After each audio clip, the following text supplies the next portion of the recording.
Alors, la suite des principes et composants. Alors, au niveau du principe de fonctionnement, on a le protocole. Si vous entendez parler du terme protocole, donc c'est le langage utilisé pour communiquer. Alors, le langage, ça veut dire surtout en fait la fréquence à laquelle on va travailler avec les 0 et les 1. Donc, c'est déjà ça. Et aussi la tension, comment elle va varier sur le circuit pour générer les 0 et les 1. Parce que ce n'est que ça. C'est une tension qui va passer d'une valeur à une autre. Et quand on a une certaine valeur, après filtre, ça veut dire un 0. Et quand on a une autre valeur, après filtre, ça veut dire un 1.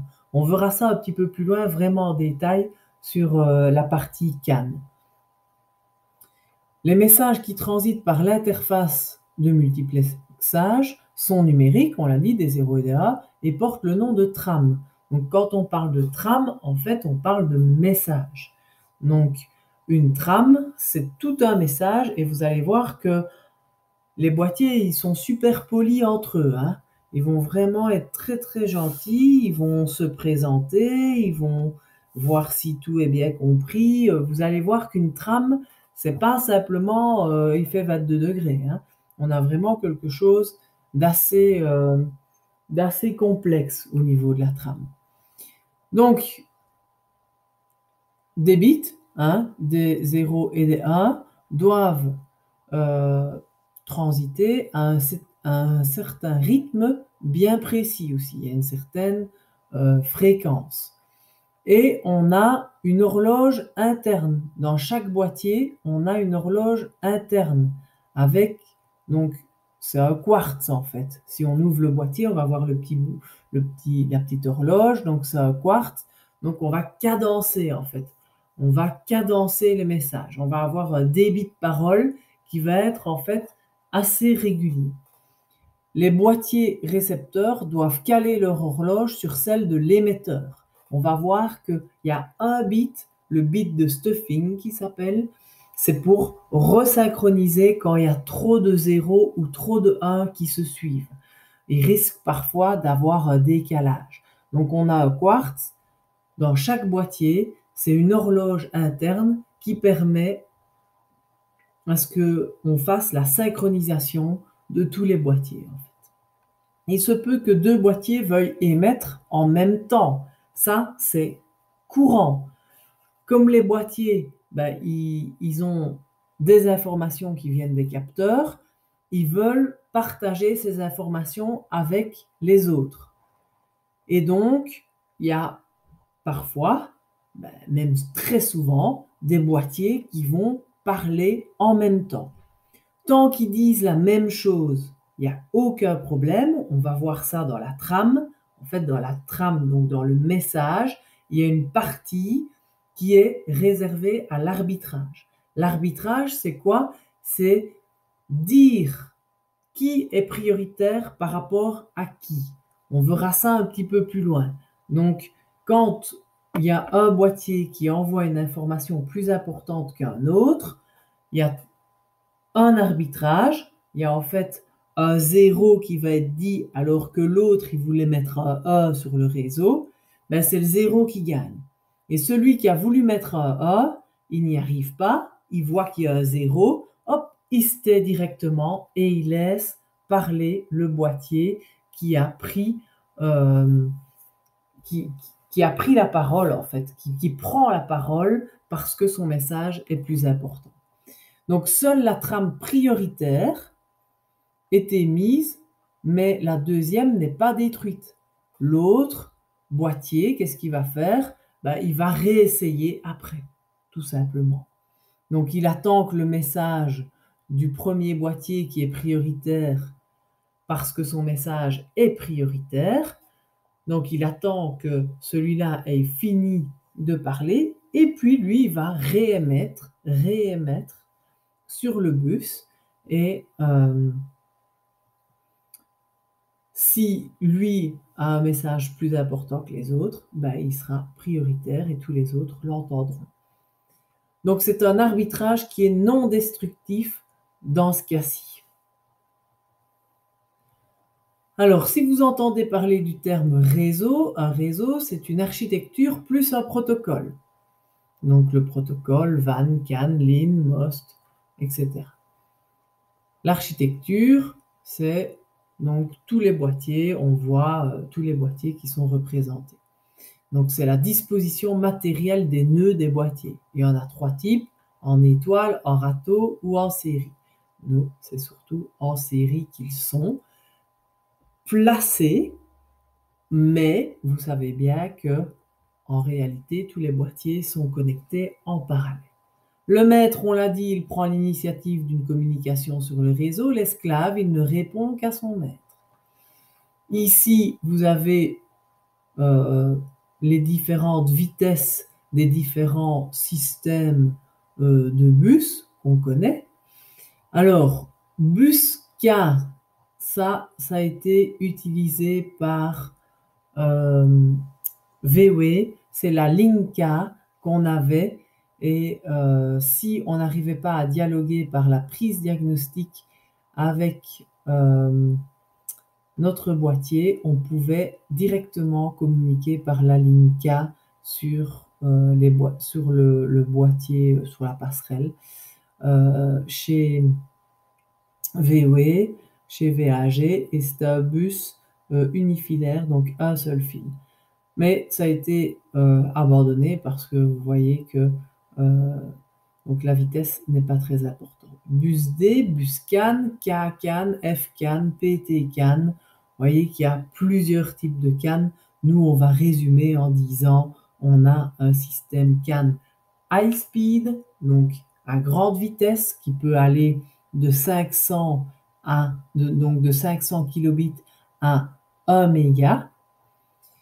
Et on a le CAN medium speed et low speed, mais ça, on en reparlera un petit peu plus loin, ils sont vraiment de moins en moins utilisés. On a le Bytefly, qui a été utilisé par BMW, mais qui est, je crois qu'il est maintenant abandonné.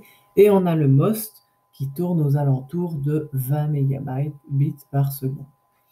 Donc câble optique avec une boucle en boucle, on verra, c'est assez spécifique. Donc pour transmettre une information, je vous en ai parlé tantôt, soit on parle d'une transmission parallèle, soit d'une transmission série. Transmission série, voilà, si on a 8 bits à envoyer, on va envoyer A, puis A, 0, A, 0, 0, A, 0. Donc les uns à la suite des autres. Donc c'est la solution qui a été retenue en automobile, car on peut faire une transmission avec un seul fil. Et nous, le but dans l'automobile, c'était de réduire le nombre de fils, hein. Donc ce serait un peu dommage de travailler en parallèle comme on le faisait avant sur les imprimantes, où on a un fil, un fil, un fil, on en a 8 en tout. Et quand on transmet 8 bits, on transmet d'un coup ces 8 bits. Donc ce fil-là, il aura le A, l'autre le A, l'autre le 0, etc., etc. Donc on a un octet qui part d'un coup. Ici, on a d'abord un A, puis un A, et tout ça, il faut attendre un petit peu. Donc plus rapide, car tous les bits sont acheminés en même temps, mais nombre de fils important, donc c'est assez gênant pour nous en automobile. Alors, les composants, ben ça, on l'a déjà vu. On va aller un petit peu plus vite. Donc, on voit les boîtiers ici, par exemple, les résistances de terminaison parce que c'est un CAN high speed. L'interface de multiplexage, on sait bien que dans le calculateur, on a une partie qui ne gère que le CAN, donc que le multiplexage avec une interface de ligne et un gestionnaire de protocole. Et on va envoyer les informations à notre microprocesseur, donc à notre calculateur interne. Alors, le gestionnaire de protocole, il se charge de la synchronisation des horloges, du traitement des erreurs et de l'arbitrage. Mais on ne va pas rentrer dans les détails ici. Alors, on voit ici une communication qui va être envoyée. On a le boîtier de gestion moteur. Par exemple, le capteur de régime moteur, il envoie un signal à notre boîtier de gestion moteur. Le boîtier de gestion moteur va coder ce régime moteur, il va le coder et il va l'envoyer à l'interface de multiplexage qui elle-même va l'envoyer sur le bus. Et chacun, les autres boîtiers, la boîte de vitesse dans ce cas-ci et le système anti-blocage, vont recevoir l'information.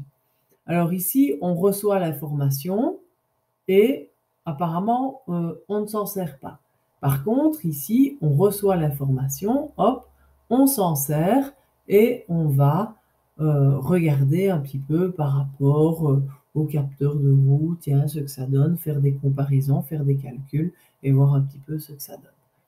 Ici, on aurait pu très bien l'utiliser pour changer de rapport, pour essayer de jouer avec les embrayages hydrauliques qu'on a à l'intérieur de la boîte, etc. Donc, vous voyez que on a l'information d'un capteur qui part vers un boîtier. Ce boîtier traite l'information pour la coder et l'envoyer sur le bus et les autres boîtiers vont accueillir cette information pour soit l'utiliser, soit ne pas l'utiliser. Alors, le texte, vous lirez, mais vous pouvez lire ça. Mais ici, ce qui nous importe le plus, ce sont les résistances de terminaison. Alors, parfois, c'est vraiment des résistances et c'est de 120 ohms. Ici, il est marqué 124, mais c'est 120 ohms. Et soit elles sont placées au niveau du boîtier, soit elles sont carrément à l'extérieur. Il n'y a pas de problème, elles peuvent carrément être à l'extérieur. Alors pourquoi est-ce qu'elles sont parfois à l'extérieur et facilement accessibles de la voiture? Parce qu'on va pouvoir prendre des mesures à partir de cette résistance-là. En fait, ça va être plus facile d'aller mesurer des signaux sur le réseau grâce à ces résistances qui sont facilement accessibles. Et on peut même les retirer. Mais elles ne crament pas, c'est rare quand on a une résistance comme ça qui crame. Ici, on voit juste qu'ils ont mis un blindage au niveau du fil, malgré tout, pour être sûr de ne pas avoir de parasites. Alors, c'est un, ici, réseau avec le protocole CAN High Speed, ça veut dire haute vitesse. On est à 500 kbps par seconde. Et on a des résistances de terminaison qui sont là. On a un fil rouge, vous voyez, et un fil bleu, peu importe la couleur. Mais le fil rouge, c'est ce qu'on appelle la partie high et l'autre, c'est la partie low. On verra ce que ça signifie un petit peu plus loin. Donc, on a un fil qui s'appelle le CAN low et on a un fil qui s'appelle le CAN high. Alors, c'est un petit peu compliqué au niveau de la terminologie, mais on va clôturer là-dessus. En fait, le CAN high speed possède deux fils, un fil qui s'appelle le CAN high et un fil qui s'appelle le CAN low. Et on détaillera ça un petit peu plus loin. Voilà pour cette petite partie ici.